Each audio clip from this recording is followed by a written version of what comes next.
স্বাধীনতা, গণতন্ত্র প্রতিষ্ঠা এবং নারী শিক্ষা সহ দেশ গঠনের সার্বিক অবদানের স্বীকৃতিস্বরূপ প্রয়াত সাবেক প্রধানমন্ত্রী খালেদা জিয়াকে মরণোত্তর স্বাধীনতা পুরস্কার 2026 দেওয়ার সিদ্ধান্ত নিয়েছে সরকার।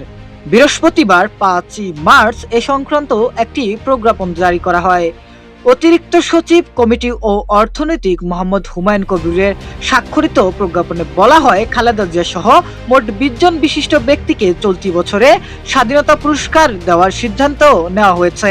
প্রজ্ঞাপনে বলা হয়, স্বাধীনতা, গণতন্ত্র, নারী শিক্ষা এবং সামগ্রিক দেশ গঠনে গুরুত্বপূর্ণ অবদানের জন্য খালেদা জিয়াকে মরণোত্তর এ রাষ্ট্রীয় সম্মাননা প্রদান করা হবে। উল্লেখ্য, স্বাধীনতা পুরস্কার বা স্বাধীনতা দিবস পুরস্কার বাংলাদেশের সর্বোচ্চ বেসামরিক রাষ্ট্রীয় সম্মাননা।